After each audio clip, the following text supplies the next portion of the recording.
നിതിൻ രാജിന്റെ മരണത്തിൽ അധ്യാപകർ ഉടൻ അറസ്റ്റിലാകും. സഹപാഠികളുടെ മൊഴിയെടുക്കും.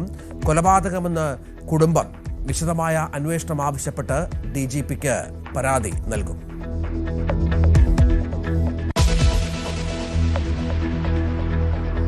ചർച്ചകൾ പരാജയപ്പെട്ടതോടെ ഇറാനെതിരെ കൂടുതൽ കടുപ്പിച്ച് അമേരിക്ക. ഹോർമുസ് വഴി എത്തുന്ന എല്ലാ കപ്പലുകളും ഇന്നു മുതൽ തടയും. ക്രൂഡ് ഓയിൽ വില കുതിച്ചുയരുന്നു. ബാരലിന് $100 പിന്നിട്ടു.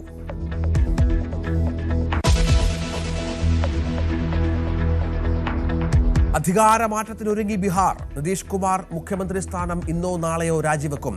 ആഭ്യന്തരമന്ത്രി സമ്രാട് ചൗധരി മുഖ്യമന്ത്രിയാകാൻ സാധ്യത.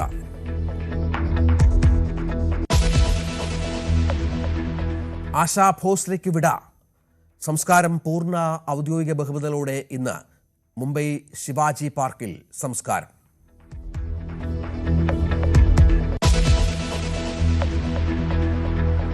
IPL-ൽ ബംഗളൂരുവിന്റെ കുതിപ്പ്. മുംബൈ ഇന്ത്യൻസിനെ 18 റൺസിന് തകർത്തു. ഇന്ന്